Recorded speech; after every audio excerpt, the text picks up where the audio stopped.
대상은 본인 및 민법상 상속권자가 가능하며 제주도 내 읍면동 주민센터로 방문 접수 혹은 도청 4.3 지원과 보상팀으로 우편 접수하시면 됩니다.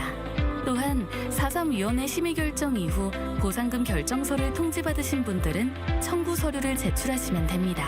자세한 사항은 제주도청 064-710-8450으로 문의하시거나 4.3 종합정보시스템 홈페이지에서 확인하세요.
안녕하세요. Riding on the Korean wave. Welcome to Wednesday's edition of The Culture Wave. I'm Kwon So-ah in Seoul. Explore with us Korea's culture from all aspects and stay up to date with K-entertainment, K-movies, K-food, and drinks, K-everything. And we'll do all of that with our co-host, Walter Lee, here in the studio with me. Hello, Walter. Hello, Soa, and hello, everyone at home. I'm Walter Lee. I always have the latest K-Inter news for you, so stick around for that. We had some exciting military discharge news yesterday, and part 2 is coming up today. It is indeed. But first, let's also say hello to Choi Soo-hyung, Arirang's culture correspondent. Welcome, Soo-hyung. Hello, Soo-hyung. Hello, Soa. Hello, Walter. And viewers across the world, I'm Choi Soo-hyung. Thanks for having me. So, Soo-hyung, a Korean animation film was released back in April, and it made huge waves, but not in Korea, but actually in North America, and in particular the US. I mean, we did report about that movie before, but you, Soo-hyung, you got the chance to meet the person who's behind the making of this screen work, so I'll let you reveal the masterpiece.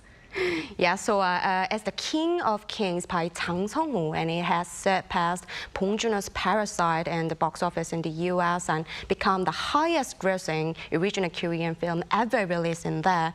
And I met director Jang and was able to hear some in-depth behind-the-scenes stories. Let's take a look.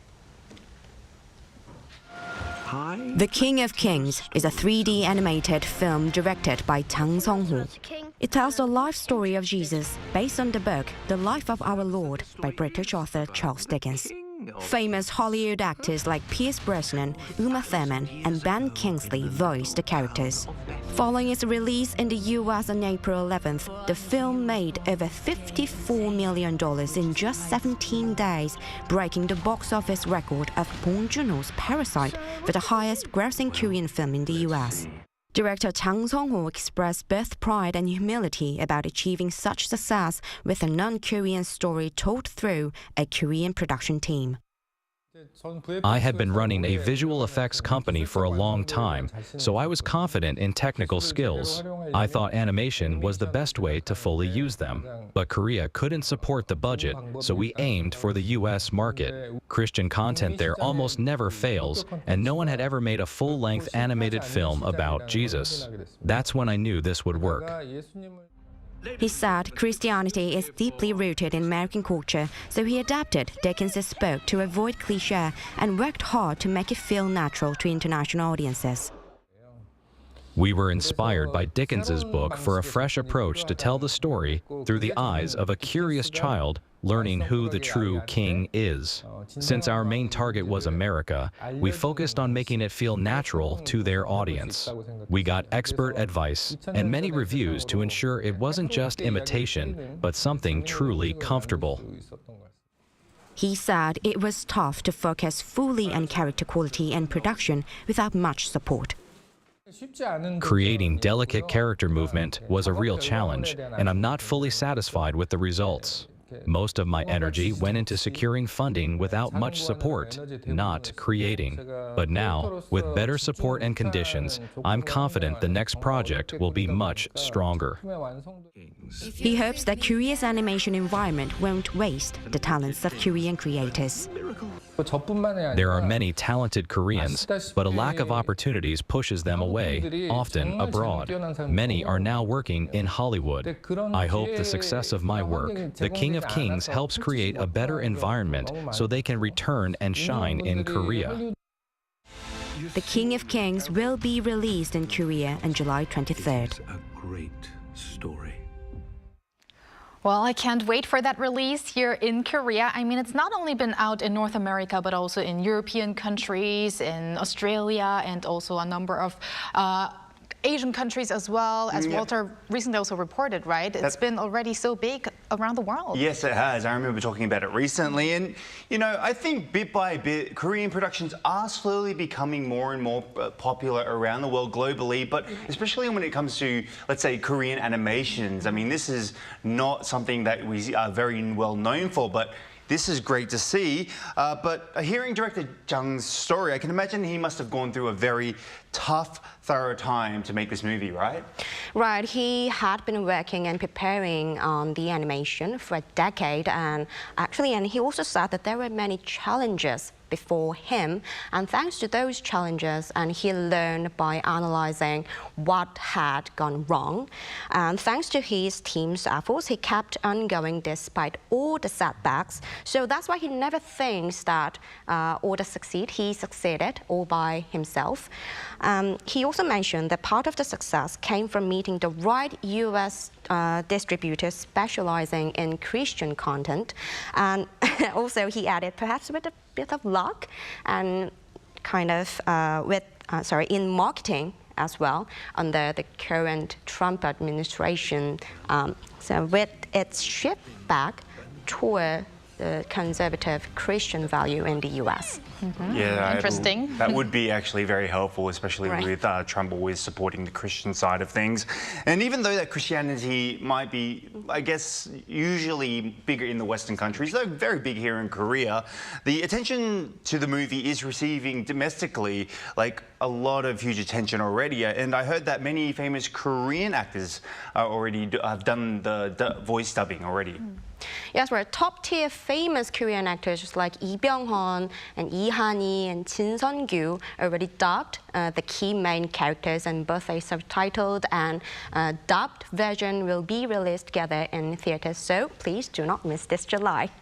July 23rd, was July it? 23rd, All right, right. so I'll try to watch both versions, the English version as well as the Korean version. Well, thank you very much, Soo-young, for that coverage, and talk to you again soon. Thank you, Soo-young. Thank you, my pleasure.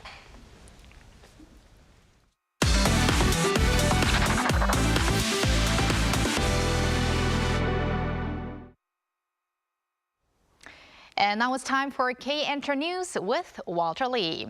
Walter, yesterday it was all about RM and V's discharge from mandatory military service. And as we forecasted, we're talking about two other members today. It's Jungkook and Jimin. That's correct. So yes, 6 members down and 1 more to go. Jungkook and Jimin of BTS completed their mandatory military service at the 5th Infantry Division at Yeoncheon County on Wednesday. So as both arrived to greet fans and the media, they were met with bouquets of flowers before saluting in front of the crowd. So let's see what the boys had to say during their first media appearance since their discharge.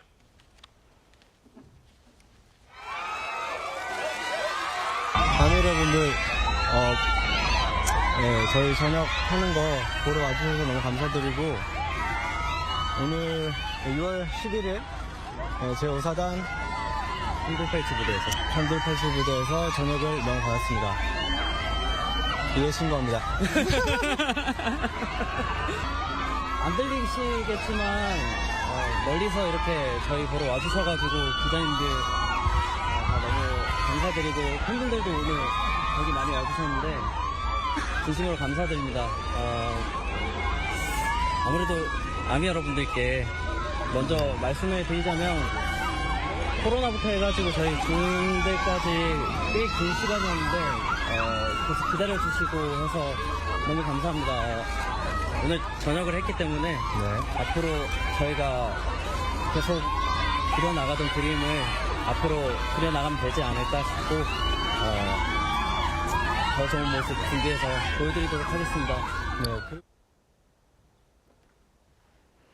Now, I did say there is one member to go, and that member is Sugar, and that's going to be on June 21st. That means there's just a little over a week before we get to see the boys all together. Maybe I should say men now because they're out of the army and they're going to return to their army. So really, it will be a big moment for the army.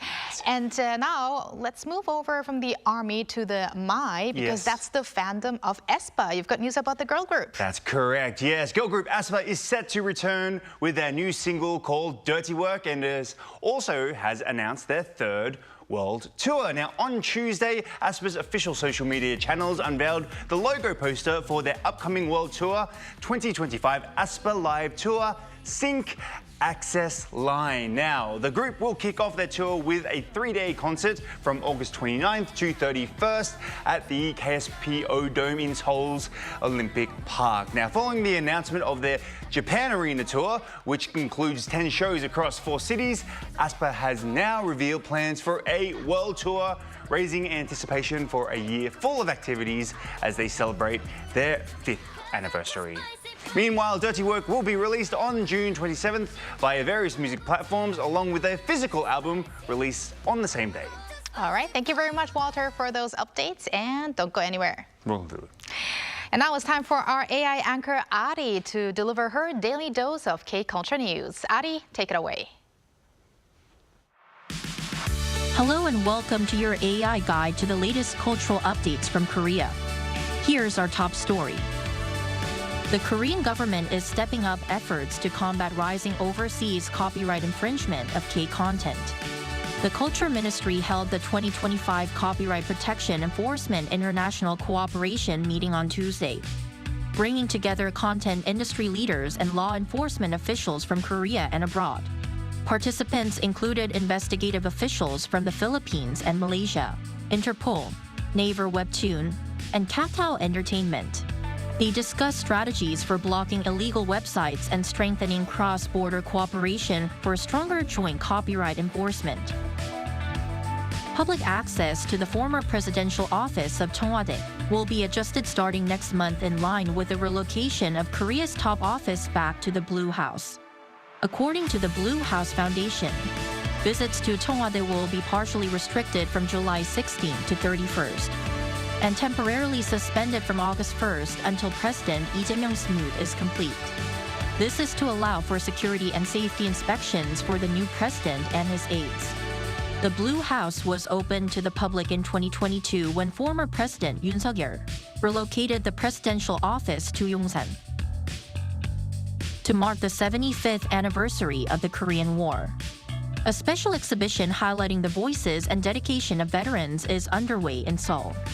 The nonprofit organization Project Soldier is hosting the event titled Project Soldier, Searching for Korean War Veterans at SJ Kunsthalle in Nonhyundong, Gangnam-gu District through June 25th. The exhibit features Korean War veterans' testimonies, photographs, and historical records, delivering the powerful message that freedom is not free. Organizers said the event aims to honor the sacrifices made during the war and remind the public of the value of hard-fought freedom. That's all from me. Stay tuned to the Culture Wave.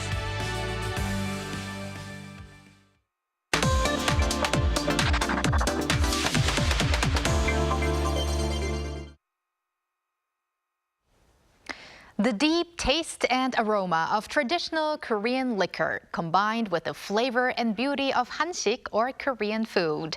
Today, we introduce a special occasion where all of that came together in perfect harmony in Ottawa, the capital of Canada. Let's connect to our K-Correspondent there, Timothy Willett, CEO of Samwise Inc. Hello, Timothy. Hello, Timothy. How are you? And so a phenomenal mention of my name. People here even get it wrong. So that was fantastic. Thank you. Thank you very much. I'll say once more, Timothy Willett. Well, let's start off with a brief introduction of yourself and also what you do. Absolutely. So I teach wine and spirits here in Ottawa. And our company teaches everything from the boring stuff like compliance and liquor laws. There's a lot of liquor laws here in Canada. But the fun stuff is what we're talking about today. So connecting people with these traditional drinks of certain nations, introducing them to things that they've never done before. And you mentioned that Ottawa was the capital of Canada. And luckily for us, that means the embassies are here, the trade commissions are here, and we get to work with those groups. We work with a lot of different governments so far. And so we worked with South Korea most recently, and it was fantastic. It was eye-opening. It's the best part of my job. So essentially, I'm a wine and spirits educator. So you just mentioned working together with South Korea. So let's hear about that event you recently participated in, which was aimed at promoting traditional Korean alcoholic drinks. Yeah, there was actually two events. So there was the general public event on the Friday, there's the industry event on the Friday. So wine and spirits experts, yeah, there it is. We got 50 of them together. They were sommeliers. They worked at the government-run liquor store. Some media people were there as well, some winemakers. And so that was the big event on the Friday, where we went through 8 different drinks, traditional Korean drinks. That was fantastic. Everybody voted too, so you could vote with what you liked on your phone, like 1 through 5, and the scores were great. And the next day, the Saturday, we got to do the general public event. And this was organized by the Korean Cultural Center. There was like a cooking display. And we kind of made the information less nerdy because it wasn't for experts, you know. It was for people who had heard about Korean traditional liquors, Korean Soul, and wanted to try it and wanted to pair it with food. So 2 different events, and they were phenomenal because they showed the difference between the tastes of both sides. So the professionals, we've tasted everything. We're not shocked by anything, you know. So when you saw us drink 42% soju, we're like, you know, it's part of the job. But then you see everyday people try that and they're kind of blown away. I'm like, whoa, I don't know if I can handle this. So it was really great to see what the general public wanted and what the experts wanted. So yeah, 2 events went incredibly well. That's excellent to hear. Now, you did mention 8 alcoholic beverages and also some food. Let's get a bit more deep into that. Which alcoholic beverages did you try or did you introduce? And also, tell us a bit more about the food as well. I wish I could say more about the food, but I was working and pretty much everybody ate everything while I was working. So by the end, I got to have some dubu kimchi with some soju. It was a great pairing, but that was the only pairing I got, unfortunately. As for the drinks, we started off with an off-dry rosé. So the way our events works is the second you walk in the door, we hand you a glass of wine, and that's what we handed to people right away. It was this Galgesen Mountain Rosé. They walked in, there's all these Korean art installations around. They had their rosé. Then we moved on to Cheongju, Yakju, then 3 macaulés, and all of them were actually locally produced, which is pretty interesting. And then we moved on to 2 traditional sojus, so they were 40 and 42% alcohol. One was made with rice, and one was with sweet potato, so you got to see the differences between those 2. We paired them with food you had on the side. We had 3 different food options. What you're seeing there on the screen, that was the next day, so there were a lot more food options that day. It was kind of more of a cooking demo. And the group there, we didn't want to overwhelm them with too many drinks, so they just had 3. They had the yakju, the macaulay, and she's, I think, making the pancake there. And then we finished with a soju. So 8 products, you know, various background of things. We essentially tried everything I had ever heard of from Korea before, which was fantastic. So 8 different products, couple of food pairings. Wish I had more, but the second day I got to have the makgeolli with the jun, the pancake, and that was fantastic because it was actually raining outside. So it was just perfect pairing, perfect weather for it. Well, we're going to go deeper into the pairing in a bit, but I have to say it's very interesting to hear that soju being made also with sweet potato, because you hear a lot about sweet potato or chestnut makgeolli, but not a lot about sweet potato soju, for instance. So there, I guess, was really a variety of Korean traditional liquor. And yes, soju is also a traditional liquor. And also, we want to hear about traditional liquors having actually become quite popular in Canada in recent days. So how do you perceive that trend? It's an interesting trend, and I hope it stays, because this is a very trendy industry and you see things pop up and go away. But I think this is here to stay, because I used to live out in the western part of Canada near Vancouver about 15 years ago.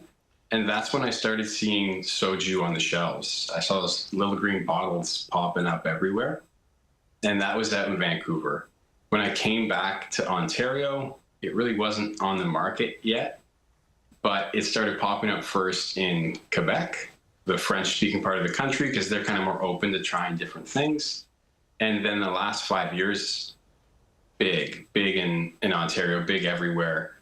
It's mostly soju. Makgeolli is catching on a little bit, but it's almost exclusively soju. And because it counts as a spirit here, it's just at the government-run liquor stores. But when I was working there years ago, we would just see, you know, maybe one flavor, like grape, and then the regular soju, and that was it. And they started selling out all the time. I'm like, are they gonna, you know, get with the trend? Obviously, it's popular. We can't keep it on the shelves. And so it took a while, but you go into even the small stores now, and they've almost got full sections of soju. Tons of different flavors, producers from Korea, producers from Canada. I think there's some producers from the US too. It's incredible. There's lots of stuff on the shelves now, so it's full. Is it a good trend? Yeah, I think it's going at a great speed, because I've seen a lot of things come and go. You see something go up too fast, and it crashes just as fast. But soju's got really good traction. I hope we can grab that traction. We can start to move towards some appreciation instead of just the entry-level stuff. We can start to move up to the good stuff too. And so it's picking up year over year. I'd say it's almost exclusively soju, but it was really nice to introduce people to the other things. They probably heard of makgeolli, but maybe never had it before, and not even heard of yakju or cheongju. That was totally new to them. So the trend's good, it's solid, and we're working really hard to try and to capture it, to grab that traction and hold on and make sure that it sticks around. That's excellent. You've kind of answered my next question, but let me try to twist it up a little bit for you.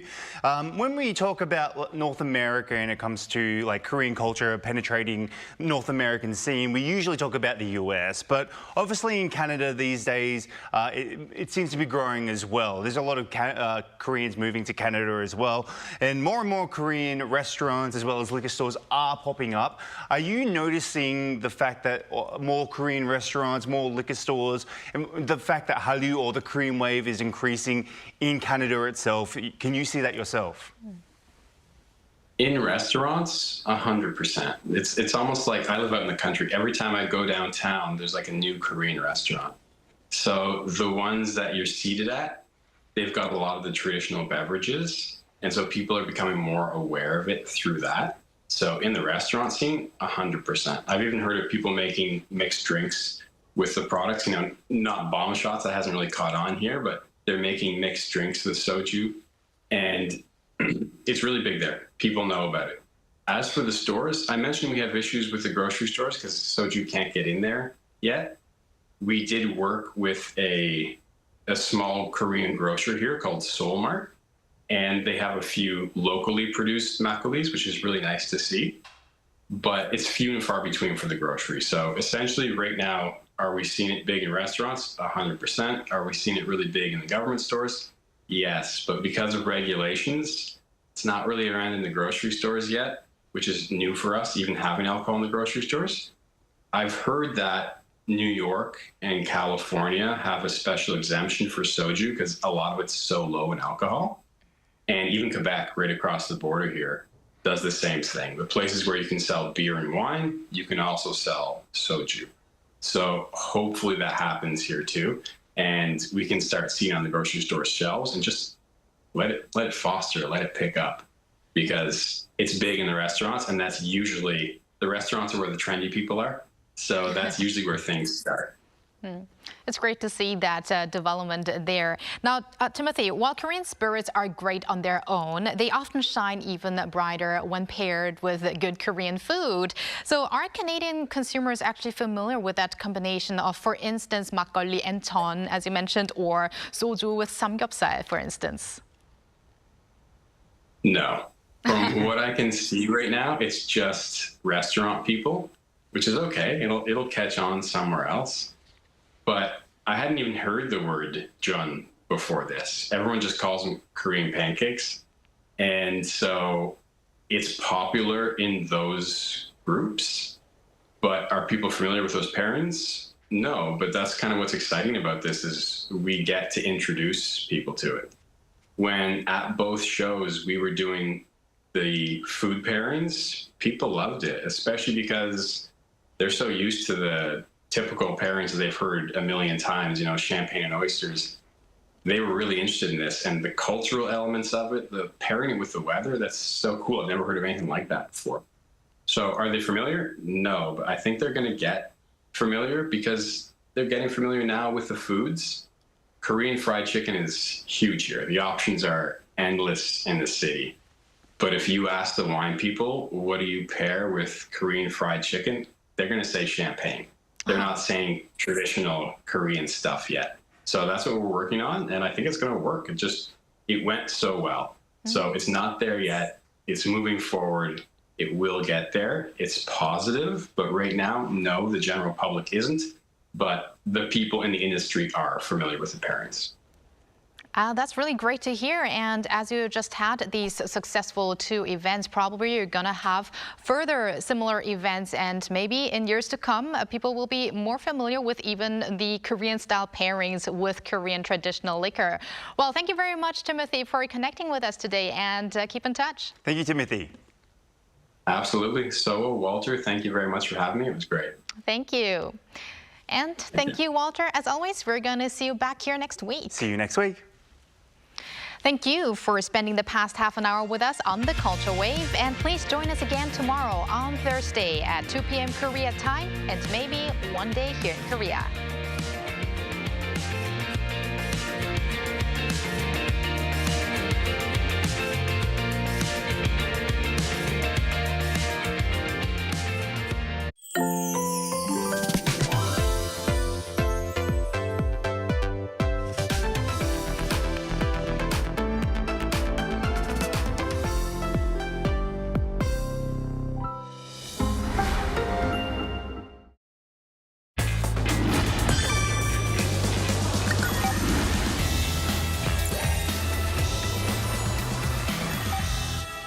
Curious about what's special about K-content? In recent years, Korean cultural content has taken the world by storm. So, what's your favorite K-content? Movies, dramas, music, exhibitions? Are you ready to take your pick? Starting with globally acclaimed K-movies. It's no longer rare for Korean movies to receive awards at international film festivals. And we can't talk enough about the K-drama sensation. It's not surprising that drama filming sites go on to become major tourist attractions.